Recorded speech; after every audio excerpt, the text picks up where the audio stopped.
Are you ready for a good one, Thomas? I'm ready for Monday Night Football. Is that coming soon? What's today? Monday? Oh, yeah, probably. I'm sure it's a shit game. No, I am ready for this. Let's do it. All right, this is going to be a good one. We're doing Blonde Ales. Part 2, Down and Dirty Havana Nights. Yep. Yes. No, I was deeply confused when you said blonde ale again. I'm like, didn't we just do this? Well, that's the thing. And I got a talking to. There's Blonde Ales, and there's blonde ales. One of them is way more interesting than the other one. Guess which one we're doing tonight? The Belgian again. We're just ignoring the regular blonde ale and we're going Belgian twice. No. God, no, I love it. I got all the Belgian blondes, bought a ton of them. Well, I mean, we can drink Belgian Blonde Ales while we talk about We can? Blonde Ales. Oh, God, I wish I would have known that. No, we're doing the regular blonde ale, which, I'll be honest with you, somebody hands you a blonde ale, you'll be like, yeah, I'll drink it. Oh, yeah, that's the thing. It's a very unassuming kind of beer. I prefer a blonde ale over a lager. It's just the kind of man I am. But I'd never say, like, man, you know what I'm missing in my life? Just a nice, cool, crisp blonde ale. Yeah. But, hey, we're here. Get used to it. Yeah. Which one is this? This is... What did I buy? You bought Oval Beach Blonde Ale from Saugatuck. Straight out of Michigan? Saugatuck. Yeah, there you go. Michigan. I have many atlases. Atli? No. I don't think I can Latin pluralize atlas. No. No, yeah, I don't know. It's the one I could find, so. I mean, kudos to you, man. I could. Surprisingly few of them out there. If it was like the middle of summer right now, it would be a little easier, I feel like. We'd be ankle deep in blonde ales. Yeah, I'll admit, I've brewed this before. I've brewed a blonde ale. It's easy. It's tasty. It's cheap to brew. So I get why people put them out there. Well, it's one that a lot of craft breweries use as a intro beer or a beer for people that don't like craft beer, that don't like IPAs. Or in one brewery's case, I'm not going to name names, we opened and we need to brew a beer with a quick turnaround, so it's going to be a blonde ale. Just saying, it's happened before, it'll happen again. Sure. They're fine. They're unassuming. Oh, they're fine. They're very inoffensive. Inoffensive. There you go. But in the same token, I don't really get excited about them. No. I've had good ones, but they're usually like weirdo ones. Mm-hmm. Like I liked that Belgian? Schlafly. Well, no, I mean that Schlafly double bean blonde. Oh yes, the coffee beer. Yeah. That looks nothing like it should taste like coffee. Yeah, I like the most beer. confusing beer I've ever had. Yeah, they didn't. I don't think they make that beer anymore. Because why would they make a beer that people like? Now, why make a beer that people like when you can make a sparkling mead that no one wants? Wait, what? I blacked out for a second and forgot I live in a crazy place. Whatever. Yeah, that one's good. There's the 4 hands, single speed. Single speed. There's a lot of jasmine in that, though. Yeah. It's like the hibiscus wit thing. Like, I don't have a problem with wit beers.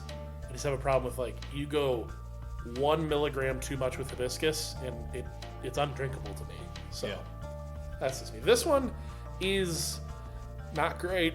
It's fine. It's fine. That's what you're looking for with the blonde ale. It's almost too sweet for me. Does that make sense? No, it is sweet. It's not, like, overly clear. Yeah, actually, there is the idea is for blonde ales to be... There's, like, trub in here. Yeah, there's a bit of... Which is upsetting.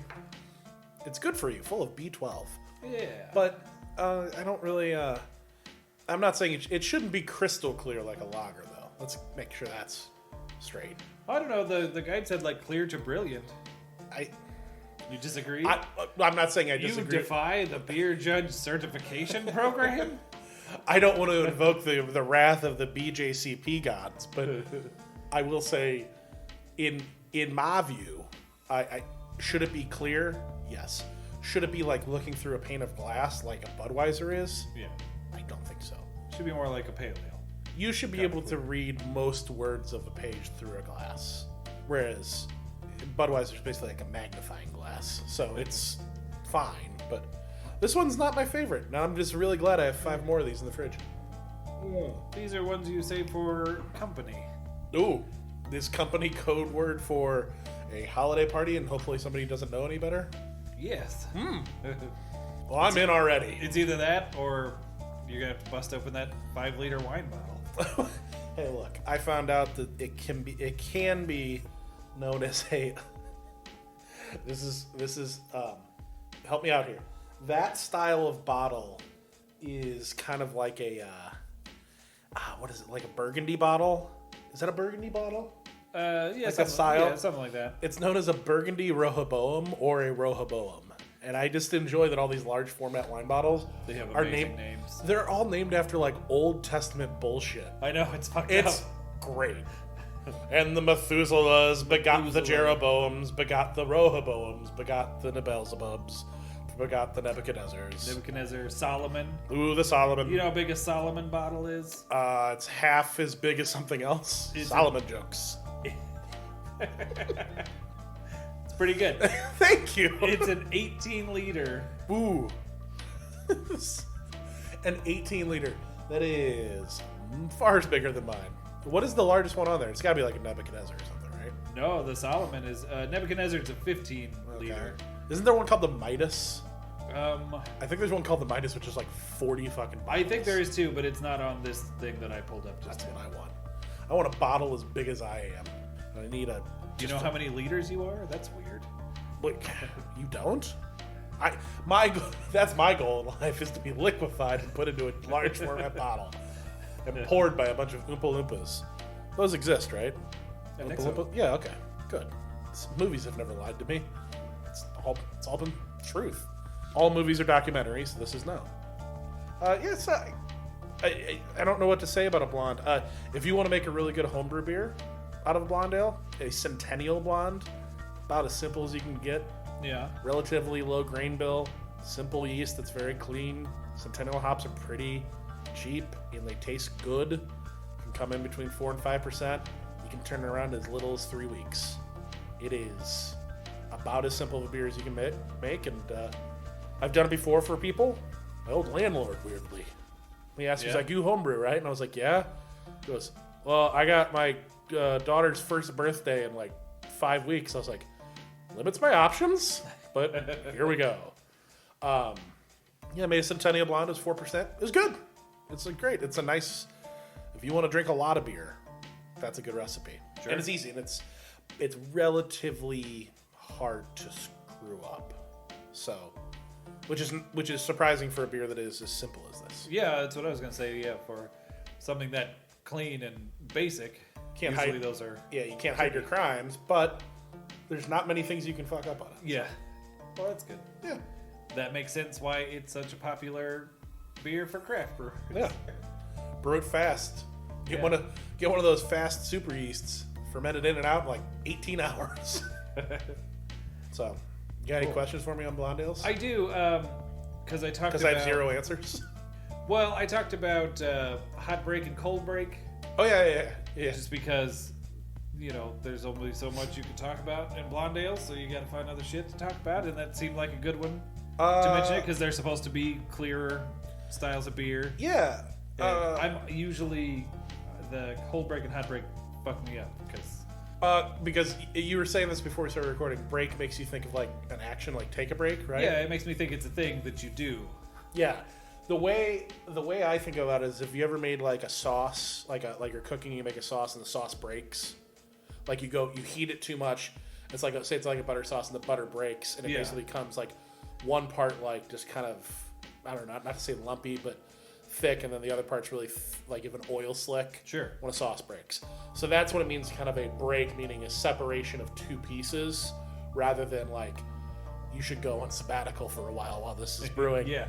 The hot break and cold break. The hot break comes first, and that is when you are, after you're done with your mashing and sparging and all that other stuff, when you're actually on the boil, a hot break happens the first 5 minutes of when you get it up to boil temperature, and say you add in your first addition of hops, the foam will start coming to the top, and you got to keep knocking it down with like a spray bottle of water, or like stirring it to keep it from boiling over, right? Sure. So that's part of it. So when the hot break happens, it's something with the proteins in the beer break due to the temperature, a hot break, and it basically doesn't allow the foam, the structure of the foam, to keep building on itself. It's too heavy, the proteins break, and it won't foam over. you also see that it will also break. You will see the hops kind of clump together, much like the sauce where it has parts that clump, and then like an oil slick, you'll see it to start to separate a little bit. And then you don't have to worry about it boiling over at that point. Okay. So that's the hop break. Easy So enough. at the beginning of the boil. At the end of the boil, when you start cooling down, there is the cold break, where it reaches a certain temperature when you're cooling down, where those proteins, again, are still broken, but the hops start to clump together more. And if you can get it from the boil to the cold break, you want to have that to happen as quickly as possible. Oh, okay. And that will ensure that you have more the gathering of the hops. They're juggalos or something. Like the gathering of the hops together. And when you whirlpool, which is you stir the pot, you stir the wort, and basically try to centrifuge it so it spins around and everything clumps into a kind of pile in the center of the bottom of the pot.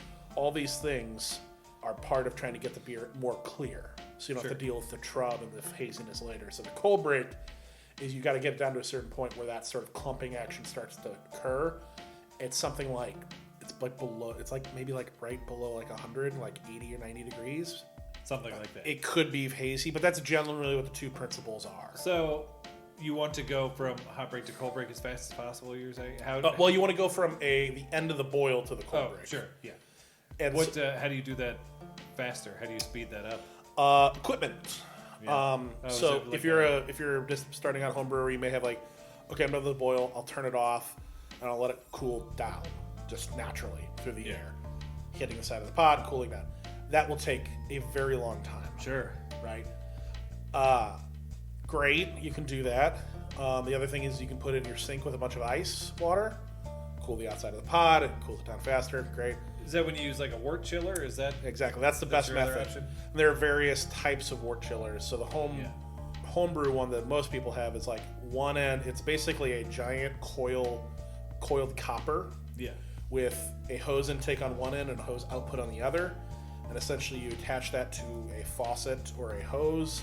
It runs water through the coil to act as a heat sink, and hot water comes out the end, and that water goes down the drain or into the yard or somewhere, blah, blah, blah, blah. The point is, the more sturdy that coil is built, the number of coils, the amount of copper in there will sink the heat faster. Right on. And also it will happen faster if you're in the dead of winter. If the groundwater is hot in the summer, it takes for fucking ever. January, she goes quick. Yeah. So, and plus there are things where you have industrial chillers and stuff so at a big brewing operation, they have lines of something called glycol, which I know is just cold. Yeah. I don't really know much about it other than that. Yeah, they use those in bars and long draw. Yeah, exactly. Yeah. So there's all sorts of stuff like that, but it's essentially the whole idea is to be able to manage your temperatures quickly, efficiently, and accurately. Yeah. And that's, for me, it's just a scale. Obviously, there's some skill in there, but it's also investment in equipment. Yeah. So how much is one of those wort chillers? $50? They start at about 50. Yeah. They can get up to the couple, $200-300. Sure. But really, a $50 wort chiller with a couple of, if you go to the hardware store, get a couple of attachments. If your faucet at home can take it, $60 gets you in and out. So I also have one for sale if anybody wants it. Turns out the massive investment I made into home brewing, I haven't used it in a couple years. Might be time to maybe recoup $3.50 for it all. So that's what it is. The only other thing, we're talking about how clear beer can get. Yeah. You said hot break, cold break, maybe you think of something called cold crash. So if you were fermenting an ale at room temperature, and it finishes fermenting at say 68, 70 degrees. Yeah. If you have the room, you can throw that bucket or fermenter in a mini fridge, and if you bring that temperature down, it'll basically a cold crash. The yeast, when it gets the yeast that's suspended in the beer, it'll get cold. When the cold happens, it'll drop to the bottom. Oh, really? So you make it really cold, it'll crash all the yeast to the bottom and form that kind of trub. So you do that before you go to maybe a secondary fermentation, or you go to bottling to, again, get as much of that particulate out as you can. Oh, right on. There'll still be enough suspended in there for bottle carbing, or if you're someone get further along, you don't need that. You force carb it. Again, equipment saves time and effort. Sure. So that was a lot to throw everybody, but hey, that was good. The most. We were very informative this time. Pretty much. So, Yeah, it's different stuff. I haven't thought about hot break, cold break in a very long time. So my brain parts still work. Sweet. Some of them, not all. I can't remember anyone's name to save my life. Just call people shipmate. Jason, just shipmate. I got called Bud the other day, and I was like, "Oh, I don't like you very much." I don't know why, but call me pal, shithead, shipmate, guy, friend. I Don't get care. called- When I get budded, ooh, Yeah. I don't like it. Bud's no good. Some people will call me boss. Sure thing, boss. I'm like, fuck you, boss. What if they called you Hoss? I think I'd prefer that to boss. I've gotten Hossed a couple times, as if I'm in the Dukes of Hazzard. Yeah, I don't like it. You don't like boss? No, but whatever. Could be worse. I've been called worse. What about big guy? Oh yeah, big guy. I've been called big guy a few times. Oh my! I don't. It's not insulting at all. I don't hate big guy, but I also don't love big guy. No. Hey, just like I'd rather be like, hey you. Right. Hey, Thomas? What do you like? Thomas, Tommy, Tom, T. Yeah, I don't care. I literally tell people, like, you can call me you can call me shithead. Maybe I'll respond, maybe I won't, but I don't care what you call me. Now I'm realizing I do care what people call me in two very specific instances. Yeah. Bud. Not Bud. Not Bud Man, the weird 80s Yeah, like- icon for Budweiser. He's a drunk superhero. Yeah. So he's Hancock? Yeah, I guess. Why didn't they make a sequel for that gem? Will Smith, he's an alcoholic superhero that's been alive for thousands of years. Thousands of years? I don't remember that movie. Oh yeah, Apparently. like him and Charlize Theron, they were big in the Greek scene, and I don't mean butt stuff. I mean they were ancient Greece. Is that this kind of show? Is this that kind of show? It can be. Okay. It can be, bud. Oh, wow. You've made a real enemy today, sir. You made a real enemy today, boss. Damn it. All right, maybe we should wrap this one up then. Why? We're gonna take a break and go fist fight. We're gonna go Chuck Knox, have ourselves a nice little dust up of Donnybrook. All right. Yeah.